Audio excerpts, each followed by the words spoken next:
Merci Madame la Présidente. Monsieur le Ministre, mes chers collègues, nous voulons tous faire de la crise sanitaire que nous traversons une opportunité de relance d'un vrai projet d'avenir pour nos territoires et qui répondrait à l'autre grande crise à laquelle nous sommes confrontés, le changement climatique.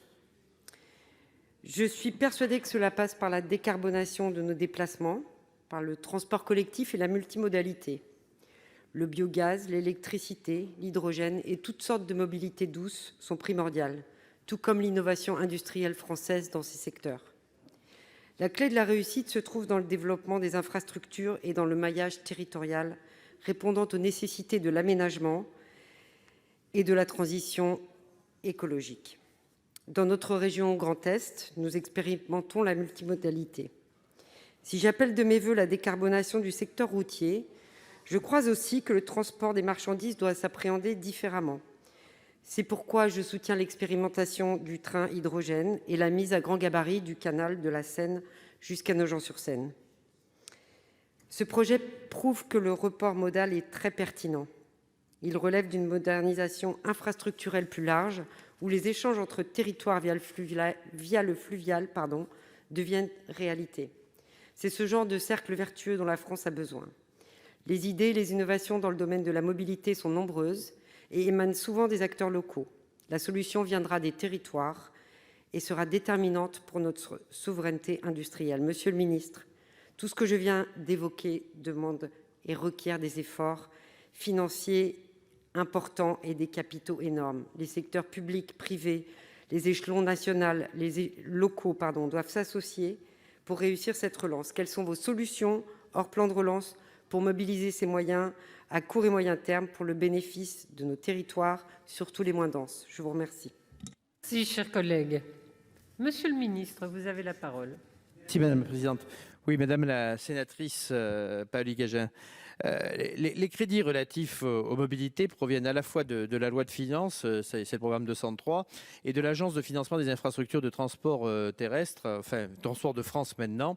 Ensemble, ils financent toutes les actions qui sont engagées par l'État pour les modes routiers, ferroviaires, fluviales et portuaires. Alors, dans le cadre du PLF 2021, nous avons 3,7 milliards d'euros qui sont dévolus au programme 203. C'est une augmentation de 17% par rapport à 2020.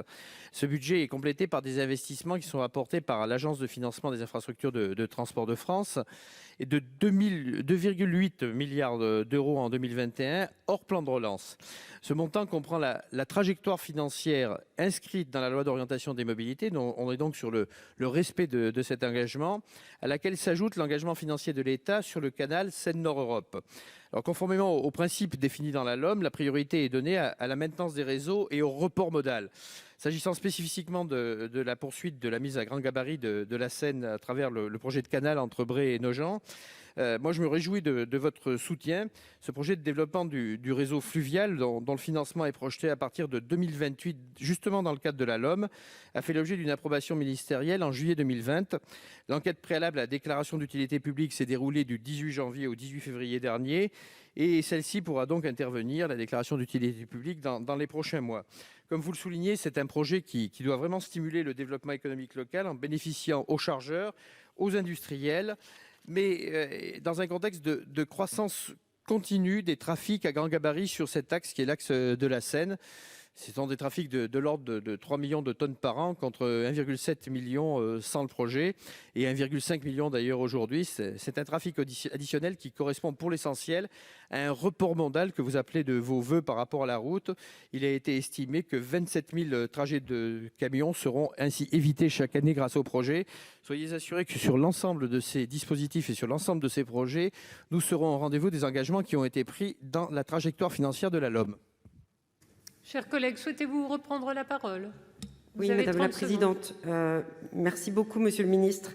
Ces fonds, effectivement, que vous évoquez ne seront pas suffisants pour des nouvelles infrastructures, pour des nouvelles mobilités, telles la mobilité hydrogène. C'est pourquoi, en fait, j'ai déposé une proposition de loi en vue de créer des fonds souverains régionaux qui seraient abondés partiellement par la surépargne des Français pendant la crise sanitaire. Je souhaite que nous puissions débattre prochainement de cet instrument complémentaire qui pourrait servir la cause des nouvelles mobilités dans les territoires. Merci.